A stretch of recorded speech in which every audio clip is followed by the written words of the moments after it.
एक राजा की 3 रानियां। राजा धर्मवीर की 3 रानियां थी।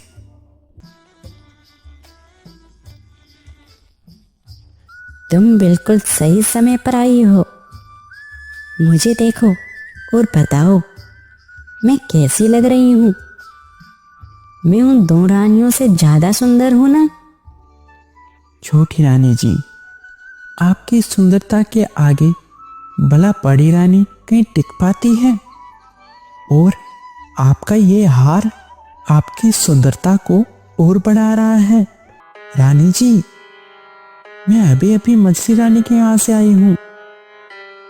राजा जी उनके साथ शतरंज खेल रहे हैं।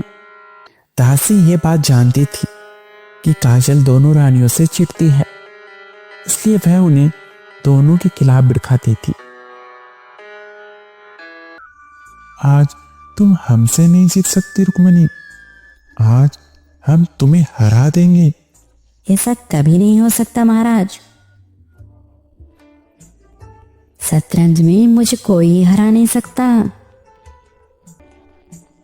महाराज की जय हो। सैनिक, तुम इतने घबराए हुए क्यों हो? सब ठीक तो है ना? ना महाराज, गुप्तचर ने बताया है पड़ोसी राज्य के राजा हमारे राज्य पर आक्रमण करने वाले हैं। क्या? फिर तो हमें जल्दी से जल्दी युद्ध की तैयारी करनी चाहिए। महाराज, गुप्तचर ने यह भी बताया है उनकी सेना हमारी सेना से बहुत विशाल और शक्तिशाली है। उनके पास 500 हाथी, 2000 घुड़सवार और 10,000 सैनिक हैं।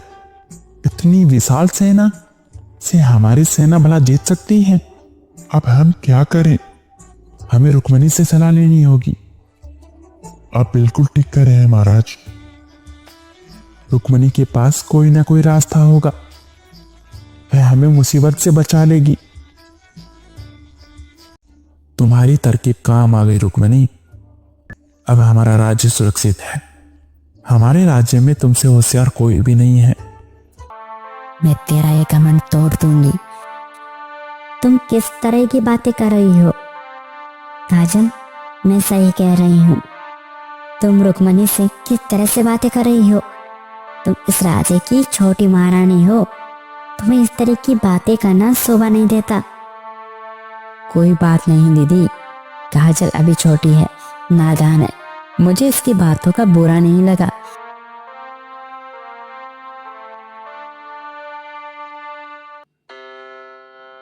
पहली बार नहीं था जब करमवीर ने काजल को रुक्मणी और सत्यवती से लड़ते हुए देखा था।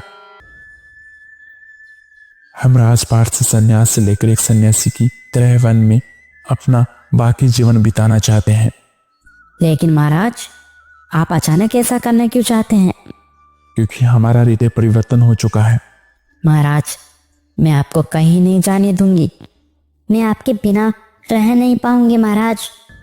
आप तीनों चिंता न करें, हम आप तीनों को भी अपने साथ वन में लेकर चल रहे हैं। आप तीनों को वहां हमारी सेवा करना होगा।